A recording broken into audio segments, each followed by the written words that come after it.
Bai Lao tidak bisa mengerti, dan tidak mau mengerti, ketika masalah itu terjadi. Mereka bahkan tidak mau menghadapi kenyataan bahwa para malaikat telah meninggalkan mereka. Sejak awal, seluruh medan perang telah dilakukan sesuai dengan rencana mereka, tetapi hanya gagal 3 kali. Tetapi 3 kegagalan ini terlalu biasa sejak berdirinya Mahkamah Agung Tuhan. Mahkamah Agung telah mengalami pertempuran yang lebih lama dan mengalami pertempuran yang lebih brutal. Tapi ini belum pernah terjadi sebelumnya. Hanya 3 pertempuran yang membuat semua ini berbeda. Para tetua Mahkamah Agung benar-benar bingung. Mereka tidak tahu bagaimana melanjutkan pertempuran berikutnya, apalagi cara melakukan serangan balik. Mereka melihat kekuatan di tangan mereka hilang sedikit demi sedikit, tetapi mereka tidak bisa berbuat apa-apa. Siksaan yang begitu menyakitkan menyebabkan para tetua Mahkamah Agung terdiam. Itu adalah semacam ketidakberdayaan yang hanya bisa melihat diri sendiri sedikit tenggelam ke dalam jurang, tetapi tidak berdaya. Qin Yichen tidak peduli. Dia tidak peduli dengan reaksi Bai Lao. Setelah meninggalkan Mahkamah Agung, Qin Yichen langsung berteleportasi ke alam abadi. Di sini, ada klon yang ditinggalkan oleh Qin Yichen terakhir kali, dan sangat nyaman untuk berteleportasi. Melihat lagi salju tebal di langit, Qin Yichen menggelengkan kepalanya tanpa daya. Melihat postur ini, tampaknya Kaisar Salju belum keluar dari retret. Awalnya, saya berpikir untuk mendapatkan beberapa informasi dari mulut Kaisar Salju, sehingga dia dapat memahami isi dari seluruh persidangan dengan lebih jelas. Pada setiap tingkat persidangan, isi tes sangat penting, dan semuanya bertujuan untuk menguji isi persidangan untuk kemampuan menjalankan otoritas. Sekarang, isi dari 2 bagian kekuatan dan kognisi sudah jelas, apalagi yang akan dinilai. Jika dia tahu sebelumnya, Qin Yichen akan dapat meninggalkan Gunung Fengming untuk persidangan dan kembali ke negeri dongeng untuk berkembang dengan damai, tanpa menyebabkan begitu banyak masalah saat ini. Tepat ketika Qin Yichen berpikir bahwa dia akan lari tanpa hasil kali ini, dia tiba-tiba mendengar sorakan dari beberapa langkah di belakangnya. Ikannya ketagihan.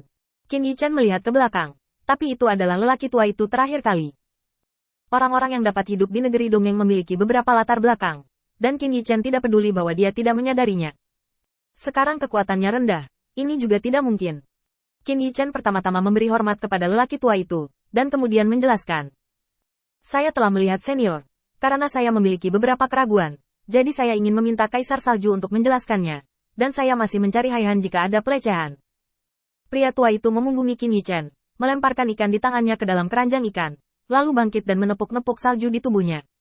Mari kita bicara di tempat lain, kamu kedinginan. Qin Yichen dengan cepat mengikuti. Seorang pria yang kuat di tingkat orang tua itu dapat memberi dirinya kesempatan untuk mengobrol. Dalam arti tertentu, itu memberi dirinya kesempatan. Qin Yichen tidak punya ide untuk menyerah. Segera setelah itu, di tengah emosi lelaki tua itu, mata Qin Yichen juga melihat sekeliling. Kali ini dan terakhir kali jelas ada beberapa perubahan. Dinginnya tidak lagi begitu kuat, digantikan oleh sedikit kehangatan. Qin Yichen jelas merasakan dingin yang menggigit terakhir kali, dan dia tidak bisa menahannya bahkan dengan energi spiritualnya. Tapi kali ini, ada ledakan kehangatan. Penemuan mendadak ini membuat Qin Yichen sedikit terkejut, dan dengan cepat menggunakan berbagai cara untuk melindungi dirinya sendiri. Orang tua itu memperhatikan tindakan Qin Yichen dan tersenyum sedikit. Aku tidak menyangka anakmu begitu bersemangat. Qin Yichen menggelengkan kepalanya tanpa daya. Aku akan mati kedinginan. Apakah hidupku penting? Kehangatan yang meningkat dalam dingin yang menusuk tulang ini hanyalah awal dari keruntuhan tubuh. Mereka yang meninggal karena kedinginan kebanyakan telanjang, yaitu tubuh mereka kehilangan kemampuan untuk merasakan suhu. Tapi kali ini, bahkan jika Qin Yichen mencoba yang terbaik untuk melindunginya, itu tidak akan banyak membantu. Badan masih panas. Tepat ketika Qin Yichen hendak menyerahkan sebagian dan berkonsentrasi untuk melindungi inti tubuhnya, lelaki tua itu mengulurkan tangannya dan melambai dengan lembut, dan lingkaran cahaya merah menyelimuti Qin Yichen. Hanya saja pada saat yang sama dengan gerakan ini, lelaki tua itu memiliki perhitungan di dalam hatinya.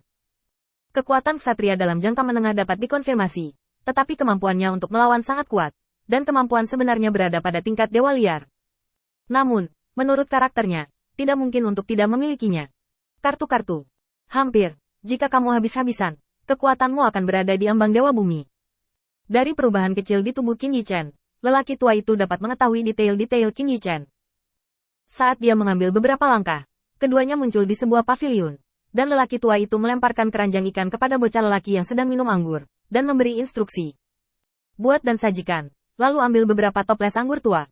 Setelah instruksi, lelaki tua itu memberi isyarat kepada Qin Yichen, dan keduanya duduk berhadapan di meja. Hanya anggur panas yang dibawa.